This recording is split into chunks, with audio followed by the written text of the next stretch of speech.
बसपा अध्यक्ष मायावती 23 जून को लोकसभा चुनाव में मिली करारी हार को लेकर भी समीक्षा बैठक बुलाई है। इस बैठक में ही यूपी के उपचुनाव के लिए बसपा सुप्रीमो नई रणनीति के साथ उतरेंगी।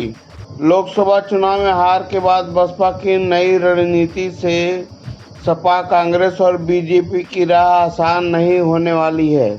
वहीं उपचुनाव के लिए मजबूत प्रत्याशी तलाश रही है बीएसपी। उम्मीदवारों के नाम पर बसपा सुप्रीमो मायावती खुद लेंगी फैसला। मीटिंग में प्रमुख बिंदु इस प्रकार रहेगी। बैठक की तिथि है 23 जून। उद्देश्य क्या है?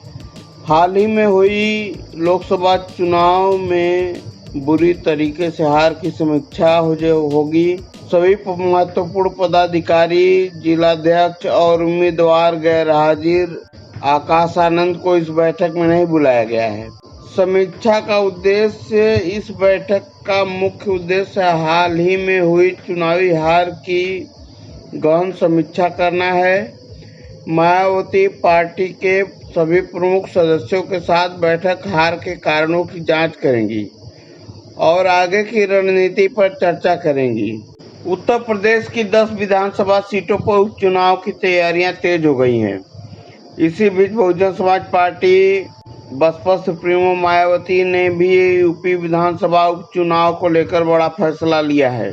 बसपा यूपी विधानसभा उपचुनाव में सभी सीटों पर अपने प्रत्याशी उतारेगी।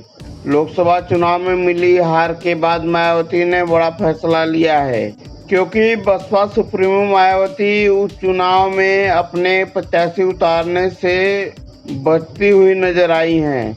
हालांकि अब यूपी उपचुनाव में मायावती ने अपने प्रत्याशियों को चुनावी मैदान में उतारने का ऐलान कर दिया है। वहीं उपचुनाव में मायावती के उम्मीदवार चुनावी मैदान में आने से सपा, बीजेपी, कांग्रेस की राह आसान नहीं होने वाली है। हालांकि अभी मायावती ने अपने प्रत्याशियों के नाम की घोषणा नहीं की है। वहीं बसपा अध्यक्ष मायावती 23 जून को लोकसभा चुनाव में मिली हार को लेकर समीक्षा बैठक भी बुलाई है। इस बैठक में ही यूपी उपचुनाव के लिए बसपा सुप्रीमो नई रणनीति के साथ चुनावी मैदान में उतरेंगी और प्रत्याशियों के नाम पर भी मुहर लगाने की संभावना है। बता दें कि चुनाव आयोग ने 7 राज्यों की 13 विधानसभा सीटों पर होने वाले उपचुनाव की तारीख का ऐलान कर दिया है। वहीं यूपी की 10 सीटों पर भी उपचुनाव होना है। यूपी में जो विधायक सांसद बने हैं उनके लिए खाली सीटों पर उपचुनाव होना है। यूपी की जिन सीटों पर उपचुनाव होना है उसमें फूलपुर, मझवा, मीरापुर, मिल्कीपुर, करहल, कुंदरकी, गाजियाबाद, कटेहरी और खैर विधानसभा सीट है। इसके अलावा रायबरेली की ऊंचाहार सीट भी सुर्खियों में है। इस उपचुनाव में कई सीटों पर त्रिकोणीय मुकाबला देखने को मिल सकता है, क्योंकि समाजवादी पार्टी और कांग्रेस का गठबंधन पहले के मुकाबले कई सीटों पर मजबूत हुआ है, तो वहीं 2022 के बाद कई सीटों पर बीजेपी कमजोर भी साबित हुई है।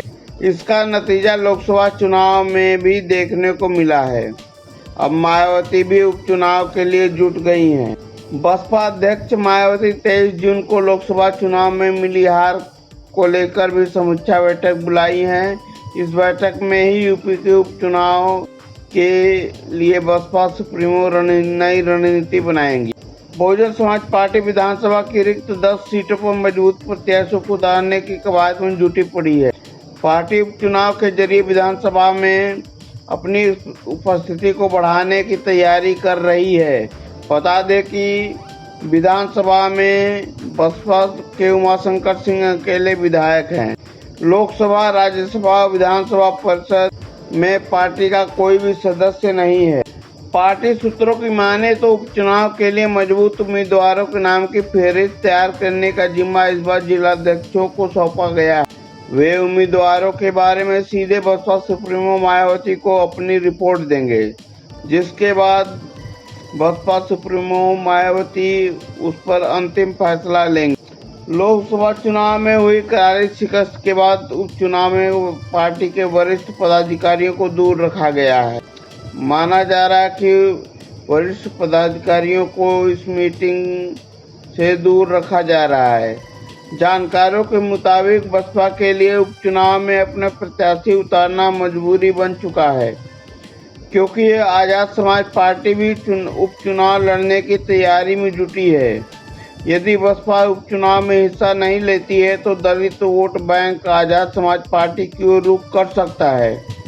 यही वजह है कि अपने वोट बैंक को बचाए रखने और विधानसभा में अपने सदस्यों की संख्या को बढ़ाने के लिए बसपा उम्मीदवार उतारना बहुत जरूरी हो गया है और बसपा सुप्रीमो मायावती ने उपचुनाव में उतारने की तैयारी भी शुरू कर दी है। वहीं आकाश आनंद को लेकर कौतूहल बरकरार है। पार्टी के पूर्व नेशनल कोऑर्डिनेटर और राजनीतिक उत्तराधिकारी आकाश आनंद की वापसी को लेकर अभी सोशल मीडिया पर हैशटैग चलाया जा रहा था कि आकाश आनंद को वापस पार्टी में वही ओहदा दिया जाए। हालांकि अभी भी उनके नाम को लेकर कौतूहल बरकरार है। लोकसभा चुनाव के दौरान आकाश आनंद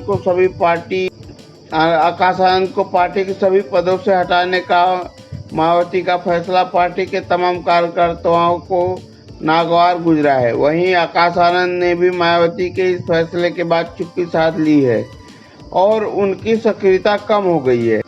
जल्द होने वाली चुनावी समीक्षा बैठक में आकाश आनंद के आने पर भी असमंजस बना हुआ है।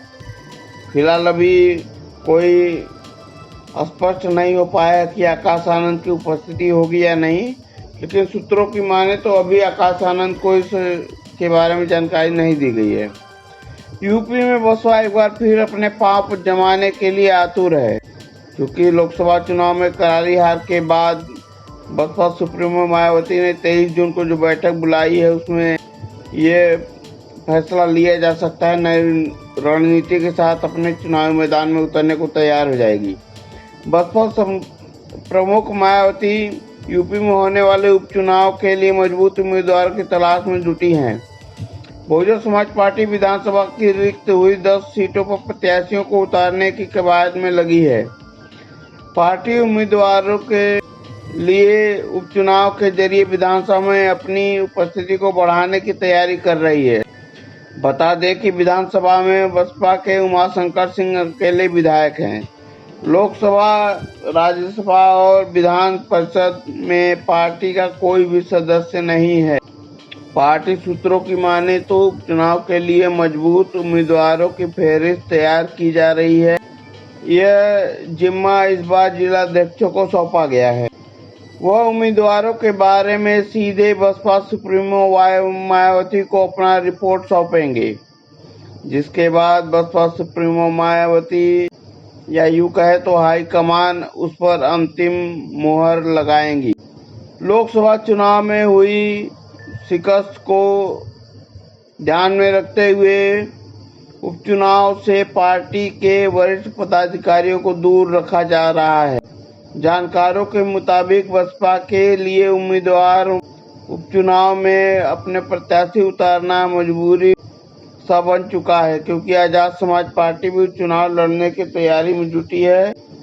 यदि बसपा इस चुनाव में हिस्सा नहीं लेती है तो हो सकता है कि उसके दलित vote bank Azad Samaj party की ओर चले जा सकते हैं।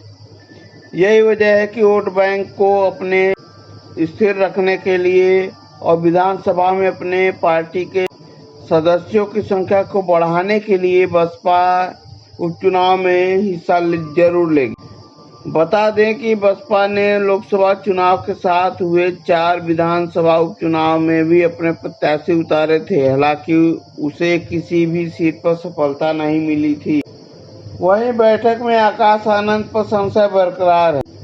पार्टी के पूर्व नेशनल कोऑर्डिनेटर और राजनीतिक उत्तराधिकारी आकाश आनंद की वापसी को लेकर अभी संशय बना हुआ है।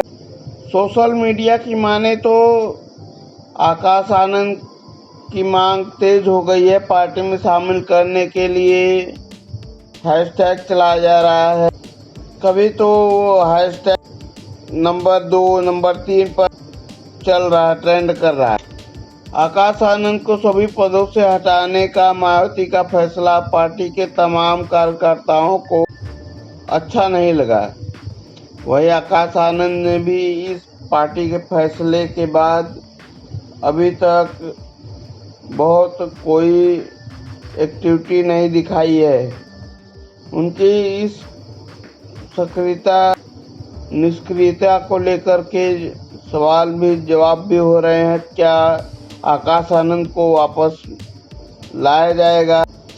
हालांकि अभी इस बारे में सब कुछ अंतिम फैसला बसपा सुप्रीमो मायावती के मुहर के बाद ही हो पाएगा। आकाश आनंद की गैर हाजिरी ध्यान देने योग्य बात यह है कि आकाश आनंद अगर पार्टी में नहीं रहते हैं तो युवा नेता हैं और युवाओं के दिलों पर राज कर रहे हैं इस समय।